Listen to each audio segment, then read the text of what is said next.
Nyasi mar hingo odiochieng' mar rito alwora e piny mangima ne obagi gwenge mopogore opogore pachoka, kama ote mar rito alwora kod keto lwasi makare ne ojiw to ahinya e kinde ni malokruok machal ma kor lwasi koro okwako piny mangima. Chenro mar timo ler e dho wedhe kaachiel kod pidho yien bende otime kuonde mopogore opogore, kama ne jopiny ojiw ni oket maino maneno ni piny Kenya ochopo lek mar bedo gi kwan 10% mar bunge. Joja oko miyo ler. Hingo odiochieng' rito alwora mane obagi e dho wath Mashedi Beach e Likoni, Mombasa, kuma jopiny ne obiro kanyakla mar timo ler kod pidho yien.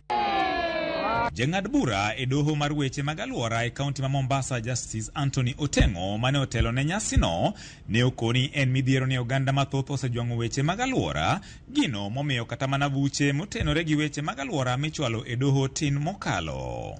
Unajua watu wengi, hata mawakili wengi hawachukui cases za mazingira, sababu hakuna mtu anashughulikia mazingira sana. Lakini kuna wale Mombasa, nimeona mawakili wawili na watu binafsi wawili ambao wanaakilisha cases za mazingira kotini. People go to court, people get orders, the court says do this, then nobody does. A perfect example is the case of Owino Uhuru, where money was given, orders were given until Supreme Court, nobody implements. Tukisema it is high time because of climate change na mambo ya environmental degradation, lazima we have to put money in the correct targeted areas ambazo tunaona ya kwamba kuna shida ya mambo ya environment. Ne bende oyangore ni pigi mochido sani ichwalo achiel kachiel nyaka ei nam, gino marocho alwora mag nam kaachiel gi rech kod chwech mamoko mantiere. Kuchafua mazingira sio tu hiyo chupa unaona, sio tu hiyo ndizi unaona inatupwa hapa nje.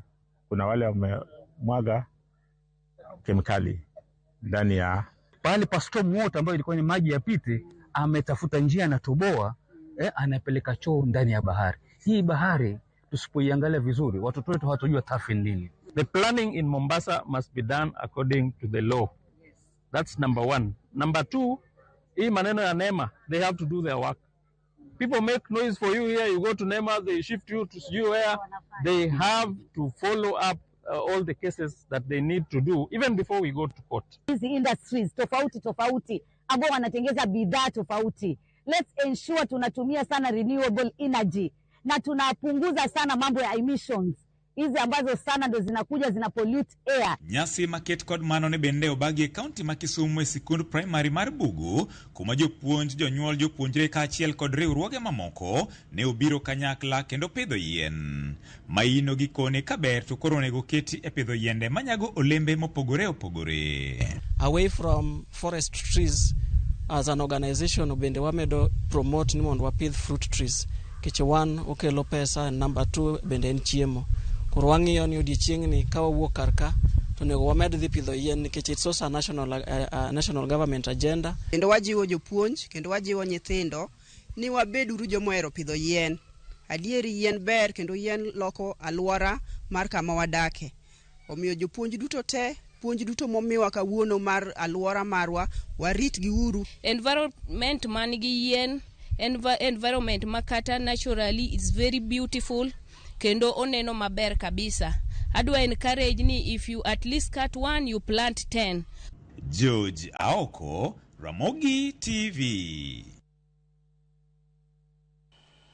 Ekonomo gitok lipot ma Joja Oke weche mag rito alwora wadhi e yo kwa duogo wantiere kod weche mag tuke.